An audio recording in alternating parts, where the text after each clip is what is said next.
And here I thought that Marvel had finally peaked at Avengers Endgame by ignoring the science behind the Infinity Stones, ruining Thor's character, and nerfing the out of Hulk. Ladies and gentlemen, WandaVision. A show that was really good, but at the same time was really dark. Like, we've already tied in Wanda's depressing backstory and how Vision was killed and used for parts. Not to mention that Wanda literally enslaved an entire town, but did you really have to bring little kids into this by choking them out, shooting them with guns, or bombing them out of nowhere? Whoa. That was kind of harsh.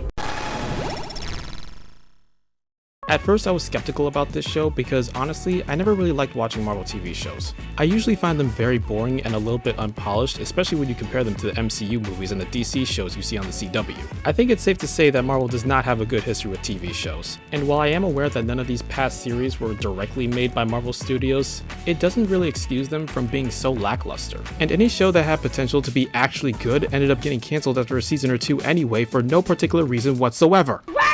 But getting back to WandaVision, I had no idea what to expect, and I was even more confused when I first saw the trailer. Because as we all know, Vision is supposed to be dead! At first glance, it was all pretty confusing to me, but that was kind of the whole point of WandaVision. Aside from being a Marvel show that's meant to flesh out these two underdeveloped characters, it was also supposed to be a dramatic mystery series. And you know that good old T-Lander loves me some mysteries. So me and my family gave it a watch, and honestly, it was actually pretty good. I really liked how each episode was structured by paying homage to all the classical TV shows you would see in the 1800s. I mean, even the title itself is clever, because they could have gone with the whole basic route and just called it Wanda and Vision. But they went with WandaVision because it's cooler and has multiple meanings behind it.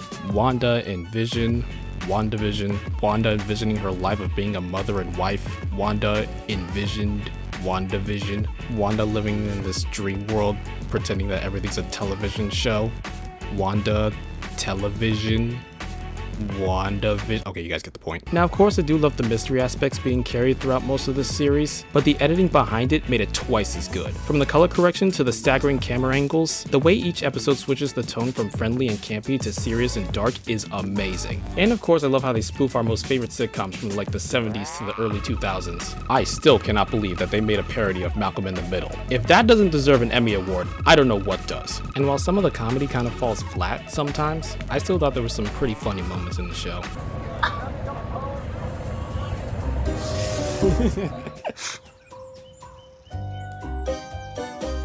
I'm not amused. And then we have these crazy commercials, which might have been the best part of the whole show. The spoofed up commercials were either just context clues, cryptic messages, or hidden themes relating to Wanda's character arc. I was not expecting them at all, but they were really cool and also very hilarious. My most favorite one was that weird yoga commercial. Like, imagine watching all these Goga commercials when you were a kid, and one of those commercials was just a kid literally dying on an island. You would have been so freaked out.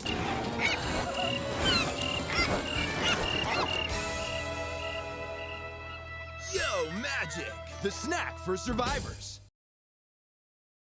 But my most favorite episode of WandaVision was episode 7, Breaking the Fourth Wall. Because not only does that happen a lot in this episode, but it was definitely a blessing for all those fan theorists who have been gawking at this show since it first came out. We already knew that Monica Rambeau was going to become Spectrum, and this whole scene where she just walks through the wall and into the Hex made it 10 times more satisfying.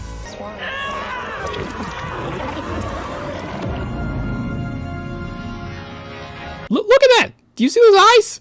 Those piercing blue eyes? And of course, there was Agatha Harkness, the evil witch herself. I mean, come on, the clues were right in front of us. She literally had the word naughty bedazzled onto her butt. And while I definitely don't condone animal cruelty, I thought the part where she reveals that she was the one who killed the dog was actually pretty funny. Because at that point, you're just flipping off the audience. While Kathryn Hahn did a great job with her performance, we already called it from the first or second episode that she was going to be the big villain behind this whole thing all along.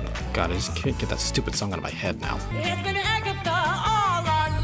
Shut up! As for the season finale, I thought it was pretty good. The whole story was unraveled, we got to see this awesome witch battle, and we finally get to see Wanda as the Scarlet Witch, but I was just expecting a little bit more though. We were all told there was going to be this big cameo towards the end of the series, and I was sitting here thinking that it was going to be Mephisto or Doctor Strange, but then we finally get to the end and we find out that the big cameo was just another Vision. Boo! Don't get me wrong, I like this whole philosophical debate between these two as like a final boss battle. It doesn't really make a good action scene, but I still found it pretty interesting. And I know there's a white Vision in the comics, blah blah blah, but at the same time, we got trolled by Paul Bettany. Like, you really gonna do us like that, man? I thought we were friends. But don't think for a second that I forgot about Quicksilver, because that was a real middle finger to the audience. This could have been the perfect opportunity to introduce X-Men into the MCU. We were this close to making the whole X-Men franchise 1,000 times more better. But instead of jumping on that opportunity, we instead get hit with a stupid penis joke, and not even a good one at that either. You're Ralph Boner? Boner. Bruh, this joke did not work in the 90s, it's not gonna work now.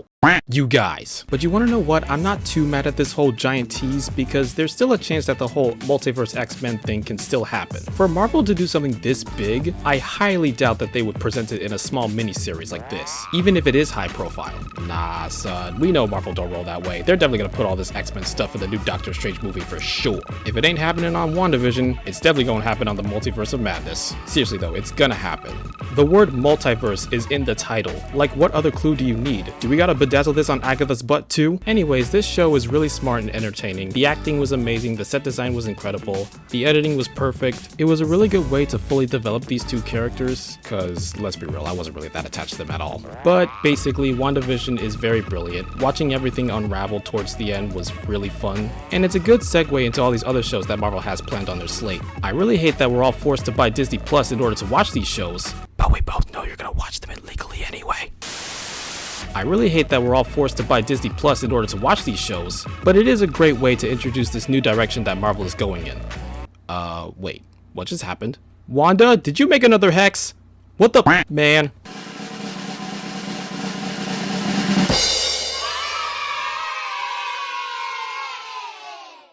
But thank you guys so much for watching this video. I hope you guys enjoyed it. If you're new to the channel, make sure to hit that subscribe button, give this video a like, hit that little bell. Don't be afraid to catch me live on Twitch, and follow me on all my other socials if you want to see more of my good stuff. And as always, I hope you guys have a great day today, and I will see you guys later.